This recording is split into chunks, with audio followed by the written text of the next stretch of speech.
chair. Il a habité parmi nous. Le Verbe. Et le Verbe s'est fait chair. Il a fait son casque côté la note. La parole a mis un mot.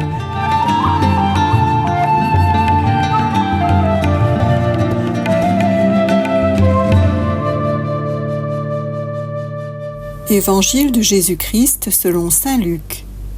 En ce temps-là, comme les foules s'amassaient, Jésus se mit à dire : « Cette génération est une génération mauvaise.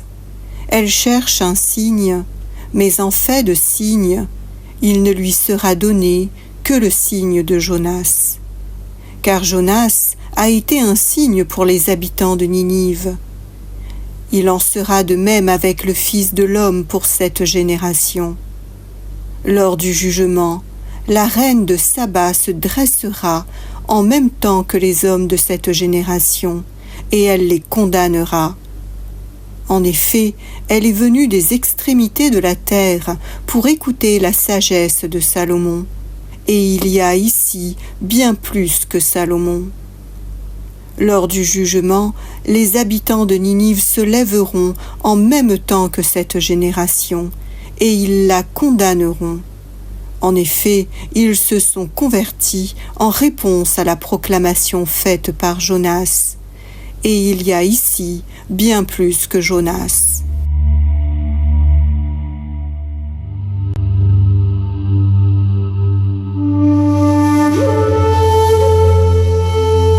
Des petits mots pour avance pli devant. Et causement pour rouvre le cœur.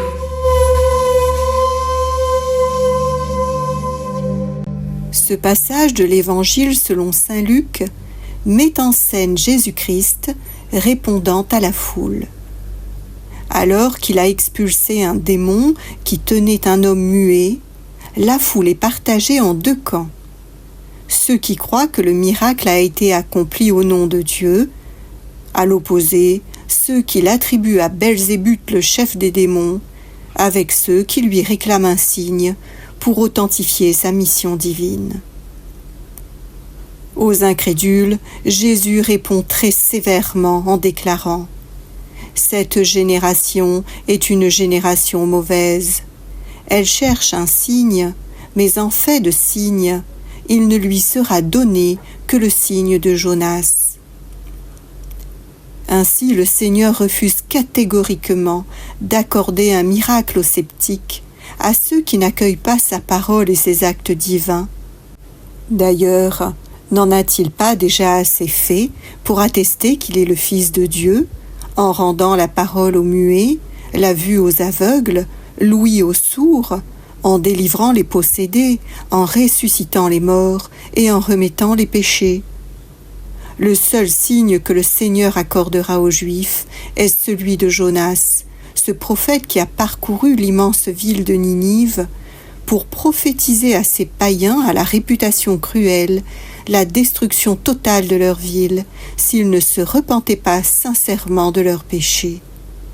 Jonas a été un signe pour les habitants de Ninive, car sa parole de prophète a été reçue comme venant de Dieu lui-même et a entraîné un repentir collectif.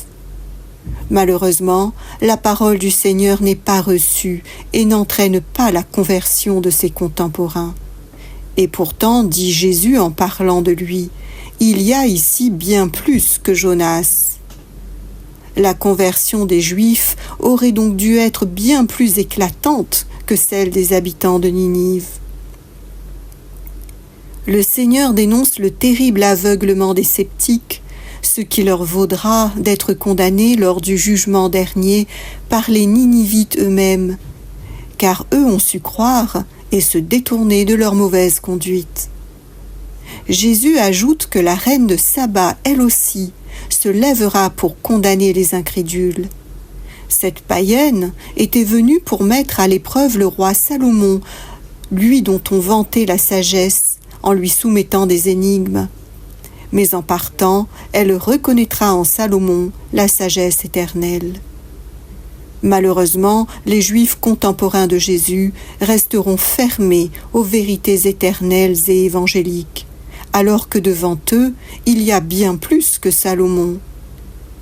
Et dans les deux cas, ce sont des païens qui ont été capables de s'ouvrir aux vérités éternelles. La colère du Seigneur est bien perceptible dans ce passage, face à tant d'aveuglement et de fermeture à sa parole et à ses gestes divins. Et comme le dit Abraham dans la parabole du riche et de Lazare, « S'ils n'écoutent ni Moïse ni les prophètes, ils ne se laisseront pas davantage convaincre par un mort revenant à la vie. » Il y a des cœurs durs et fermés dans lesquels la parole de vie ne pénètre pas. Frères et sœurs, la sévérité du Seigneur doit attirer notre attention sur le soin que nous accordons à l'accueil et à la qualité de l'écoute de la parole de vie. Dans cette première semaine de Carême, entendons le Christ nous dire « Convertissez-vous et croyez aux vérités de l'Évangile ». Comment répondrons-nous à la proclamation faite par le Christ dans son Évangile ? Comme les Juifs qui demandent un signe, alors que le signe, c'est la parole du Christ ? Comme les Ninivites qui, à la proclamation de la parole de Dieu, se repentent et réalisent un vrai mouvement de conversion ? Prenons le temps d'y réfléchir, car il y va de la vie de notre âme.